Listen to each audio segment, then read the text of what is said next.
पर माँ नहीं। बेटा मेरी तबीयत ठीक नहीं है, मुझे डॉक्टर के लेकर चल। कमला देवी जी अपने बेटे विक्की से कहती हैं तो विक्की गुस्से में कहता है, मेरे पास टाइम नहीं है बुढ़िया, तो खुद चली जा या अपनी उस सहेली आरती को लेकर चली जा। बेटा आरती यहाँ नहीं है, अपनी बेटी के यहाँ गई हुई है, तू ही ले चल। बुढ़िया चल मैं ले चलूंगा, पहले रोहित को फोन कर और उससे पैसे मांग। अगर उसने तुझे पैसे दे दिए तो फिर मैं तुझे लेकर चलूंगा। ठीक है बेटा, ला मेरी बात करा दे रोहित से। विकी रोहित को फोन मिलाकर अपनी माँ को पकड़ा देता है। रोहित फोन उठाता है। हेलो। हाँ बेटा रोहित। अरे माँ आप। प्रणाम माँ। आप कैसी हैं माँ? बेटा ठीक हूँ, आज थोड़ी सी तबीयत खराब हो रही थी तो सोचा डॉक्टर के चली जाऊं। अरे माँ, आपकी तबीयत खराब है और आप अभी तक गई नहीं, अभी भी सोच ही रही हैं? वे बेटा मुझे थोड़े से पैसों की जरूरत थी। अरे माँ, तो आप पहले फोन कर देती। ठीक है माँ, मैं अभी भैया के अकाउंट में पैसे ट्रांसफर कर देता हूँ, आप तुरंत निकाल कर सबसे पहले डॉक्टर के जाइए, मैं आपसे बाद में बात करता हूँ। ये कहकर रोहित फोन रख देता है और अपने भैया के अकाउंट में 20,000 रुपये ट्रांसफर कर देता है। विक्की के अकाउंट में 20,000 रुपये आ जाते हैं तो विक्की खुश हो जाता है। कमला देवी जी विक्की को फिर से कहती हैं, बेटा आ गए पैसे? अगर पैसे आ गए हों तो चल मुझे डॉक्टर के लेके चल। पैसे तो आ गए हैं लेकिन अभी नहीं लेकर जाऊंगा, थोड़ी देर बाद लेकर जाऊंगा, अभी मुझे कुछ काम है, अभी मैं बाहर जा रहा हूँ, पहले एक काम करके आता हूँ फिर लेकर जाऊंगा। ये कहकर विक्की बहाना बनाकर घर से बाहर चला जाता है। कमला देवी जी मायूस होकर फिर से अपनी चारपाई पर लेट जाती हैं और अपने बेटे का इंतजार करने लगती हैं। जब काफी देर तक भी बेटा नहीं आता है तो कमला देवी जी अपनी बहू कुमुद से कहती हैं, बेटा कुमुद तू ही ले चल मुझे डॉक्टर के। तो कुमुद गुस्से में कहती है, बुढ़िया मेरे पास टाइम नहीं है तुझे डॉक्टर के ले जाने का, तेरा बेटा ही ले जाएगा तुझे डॉक्टर के। तो कमला देवी जी उदास स्वर में कहती हैं, बेटा विक्की को कहा था लेकिन मैं बाहर चला गया। कुमुद हाथ को हवा में लहराकर तेज स्वर में कहती है, तो मैं क्या करूं, बाहर चला गया तो मैं घर संभालूं या तुझे डॉक्टर के लेकर जाऊं? अब चुपचाप पड़ी रहे और अपने बेटे का इंतजार कर, बार बार कहकर मेरा दिमाग मत खा। कमला देवी जी बहू की बात सुनकर चुप हो गई और अपनी चारपाई पर लेटी हुई अपनी हालात पर आंसू बहाती रही। कमला देवी जी के दो बेटे हैं, बड़े बेटे का नाम विक्की और छोटे बेटे का नाम रोहित है। विक्की की पत्नी का नाम कुमुद और रोहित की पत्नी का नाम स्वाति है। कमला देवी जी के पति के देहांत को 5 साल हो चुके हैं। वे अपने बड़े बेटे और बहू के साथ दिल्ली में रहती हैं, जबकि छोटा बेटा और बहू बेंगलोर में रहते हैं। रोहित और स्वाति एक मल्टीनेशनल कंपनी में साथ में काम करते थे। साथ में काम करते करते ही दोनों एक दूसरे को पसंद करने लगे। फिर इन दोनों ने अपने घर वालों को बताया तो दोनों के घर वालों ने भी रजामंदी दे दी और दोनों की शादी कर दी। रोहित और स्वाति की शादी को 2 साल हो चुके हैं। शादी के बाद भी स्वाति ने जॉब नहीं छोड़ी। रोहित और स्वाति दोनों की ही सैलरी काफी अच्छी है। कमला देवी जी के पति का नाम देशपाल जी था। उनके पास 3 ऑटो रिक्शा थे जिन्हें वे किराए पर देकर अपना जीवन यापन करते थे। देशपाल जी के देहांत के बाद वे ऑटो विकी के पास आ गए थे, क्योंकि रोहित तो जॉब करता था और उसे ऑटो रिक्शा के काम में कोई दिलचस्पी नहीं थी। विकी के 2 बच्चे हैं, एक बेटा और एक बेटी, और दोनों ही दिल्ली के एक प्राइवेट स्कूल में पढ़ते हैं। रोहित अपनी माँ कमला देवी जी के लिए अक्सर बेंगलोर से पैसे भेजता रहता है। रोहित का बड़ा भाई विकी अक्सर बहाने बना बनाकर कि भाई अब ये ऑटो खराब हो गया, अब वह ऑटो खराब हो गया, अब ऑटो का एक्सीडेंट हो गया, उसमें इतने पैसे लग गए, ऐसे बहाने बना बनाकर अपने छोटे भाई से पैसे मांगता रहता था। और उसकी भाभी कुमुद भी आए दिन पैसों के लिए रोहित के पास फोन करती रहती थी, कभी बच्चों की फीस का बहाना बनाकर, कभी घर में राशन डलवाने का बहाना बनाकर। रोहित उन्हें कभी भी पैसों के लिए मना नहीं करता था और अक्सर उनके अकाउंट में भी पैसे ट्रांसफर करता रहता था। स्वाति का स्वभाव भी रोहित के जैसा ही था। रोहित जब स्वाति को पैसे देने की बात बताता तो वह भी रोहित को पैसे देने के लिए मना नहीं करती थी। कभी कभी तो विक्की अपनी माँ से फोन कराकर भी रोहित से पैसे मांग लेता था और रोहित माँ को जो पैसे भेजता था विक्की सारे पैसे हड़प लेता था। आज सुबह से ही कमला देवी जी की तबीयत ठीक नहीं थी। दोपहर होते होते और तबीयत खराब हो गई थी। उन्होंने विक्की को डॉक्टर के ले जाने के लिए कहा तो वे बहाना बनाकर बाहर चला गया और बहू से कहा तो उसने भी जाने से साफ इनकार कर दिया। शाम हो चुकी थी और कमला देवी जी विक्की का इंतजार करते करते थक चुकी थी। रात के 12 बजे थे और अब विक्की घर आया था और वह भी पी कर आया था और आकर अपने कमरे में चला जाता है। एक बार भी अपनी माँ को देखता नहीं। उसकी आवाज सुनकर माँ समझ जाती है कि बेटा पी कर आया है और चुपचाप लेट जाती है। ऐसी हालत में उसे क्या कहे, और वैसे भी अब रात के 12 बज चुके हैं। धीरे धीरे कमला देवी जी के शरीर में बहुत ज्यादा जकड़न हो रही थी, परंतु उनके बेटे और बहू को इस बात से कोई मतलब नहीं था। तबीयत खराब की वजह से उनसे खाना भी नहीं खाया गया था और बिना दवाई और खाने के वे अपने बिस्तर पर अधमरी सी पड़ी हुई करहा रही थी। उधर बेंगलोर में ऑफिस से देर रात घर लौटते हुए गाड़ी में रोहित और स्वाति बात कर रहे थे। एक प्रोजेक्ट पर काम करते करते दोनों को घर आने में रात के 10 बज चुके थे और उसी प्रोजेक्ट के चलते दोनों को सुबह 4 बजे दिल्ली के लिए निकलना था। ऑफिस से लौटते हुए गाड़ी में रोहित और स्वाति बात कर रहे थे। ओ नो रोहित, काम के चक्कर में मम्मी जी को फोन भी नहीं हो पाया है। मम्मी जी को फोन कर देती हूँ। नहीं नहीं, रहने दो, अब ज्यादा देर हो गई है, माँ सो गई होगी अब। वैसे भी उनकी तबीयत खराब है, घर ही तो जाना है, फोन नहीं करते, माँ को अचानक जाकर सरप्राइज दे देंगे। ठीक है, ऐसा ही कर लेते हैं। दोनों घर पहुंच जाते हैं और उल्टा सीधा जो भी रखा होता है खाकर अपनी पैकिंग करने लगते हैं और सो जाते हैं। सुबह की फ्लाइट से सीधा दिल्ली एयरपोर्ट पर उतर के घर के लिए कैब करते हैं और सीधा घर पहुंच जाते हैं। डोर बेल बजाते हैं तो विक्की आकर गेट खोलता है और अपने छोटे भाई और उसकी पत्नी को देखकर चौंक जाता है। अरे रोहित, तू? हाँ भैया, मैं। रोहित अपने भाई के गले लग जाता है और तीनों अंदर आ जाते हैं। कुमुद को इस बारे में कोई खबर नहीं थी। वे तो बेसुधा अपने कमरे में बच्चों के साथ सोई हुई थी। रोहित और स्वाति अपनी माँ के कमरे में जाते हैं और विक्की अपने कमरे में चला जाता है और कुमुद को जगाता है। उठो कुमुद, देखो रोहित और स्वाति आए हैं। जैसे ही कुमुद के कानों में रोहित का नाम जाता है, कुमुद उठ खड़ी होती है। क्या बात कर रहे हैं आप? सुबह सुबह रोहित अचानक कैसे आ धमका? कुमुद बिखरे बालों में अचंभे भरे लहजे में बोलती है तो विक्की भी विचार पूर्वक कहता है, यही तो मुझे भी समझ नहीं आ रहा है, अचानक कैसे आया है? हो सकता है कोई काम हो यहाँ। हाँ जी, काम से ही आए होंगे दोनों। दोनों अपने आप को सांत्वना देकर मन शांत कर लेते हैं। उधर रोहित और स्वाति माँ के कमरे में जाते हैं तो माँ सोई हुई थी। दोनों माँ के चरण स्पर्श करते हैं तो देखते हैं माँ का शरीर तो बुखार में तपा हुआ है और ना ही उनके पास किसी तरह का कोई इंतजाम है और ना ही दवाई वगैरह है। अरे माँ को तो बहुत तेज बुखार है, रोहित बेचैन होकर बोलता है।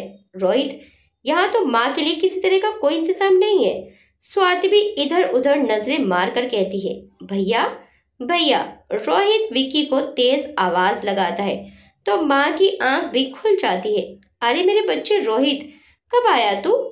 तूने तो पता भी नहीं दिया, माँ खुश होकर कहती है। तो रोहित कहता है, माँ आपको तो बहुत तेज बुखार है। माँ उठने की कोशिश करती है तो स्वाति और रोहित सहारा देकर उन्हें बैठाते हैं। हाँ बेटा, बस थोड़ा सा है, ये थोड़ा सा है। माँ, आप इतने तेज बुखार को थोड़ा सा बोल रही हैं? रोहित अपनी माँ से कहता है। फिर से अपने भाई को आवाज लगाता है, भैया भैया। हाँ हाँ, आया।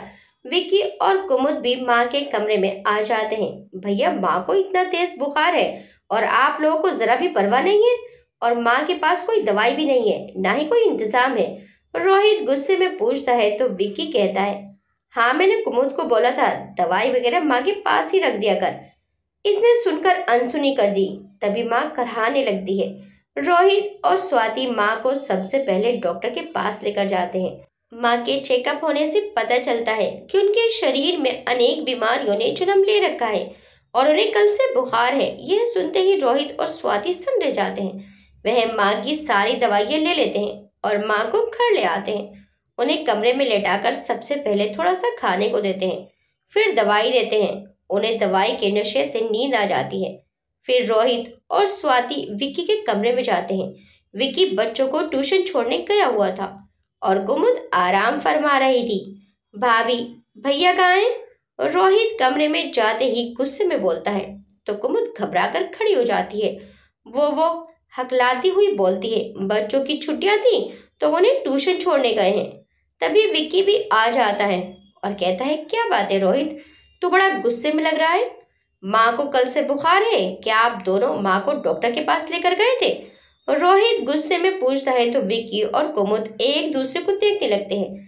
मैं आप दोनों से कुछ पूछ रहा हूँ, माँ को डॉक्टर के लेकर गए थे ये नहीं?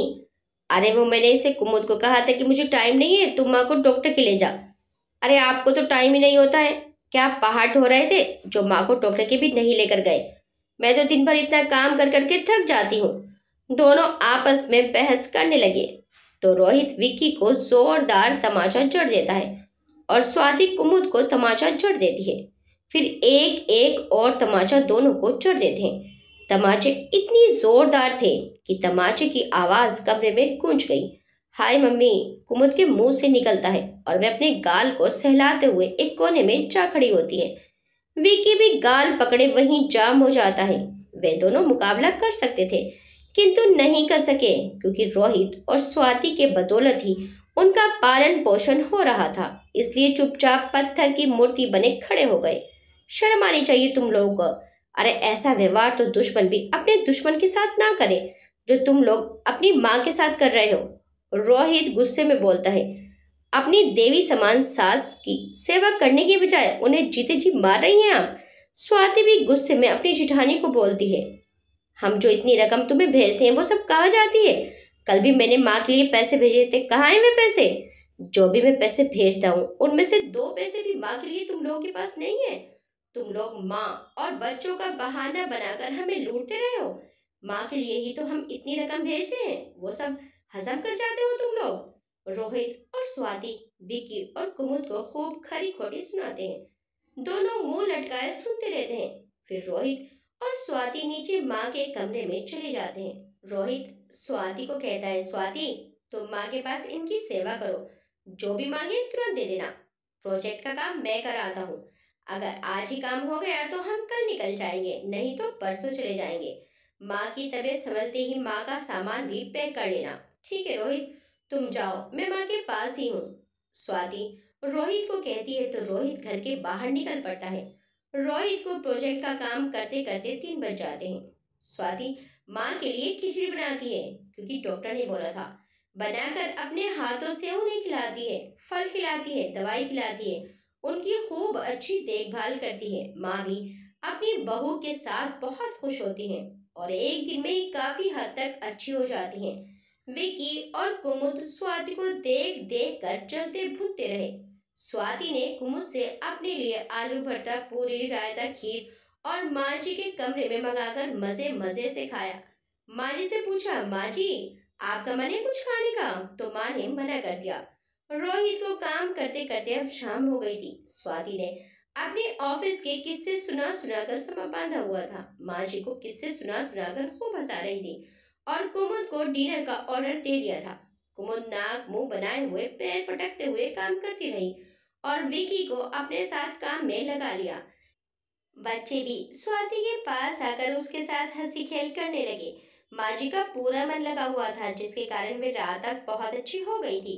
रोहित को घर आते आते अब 8 बज चुके थे। रोहित घर में आया तो अपनी माँ को हंसते हुए देखा तो उसके चेहरे को मुस्कान ने छू लिया।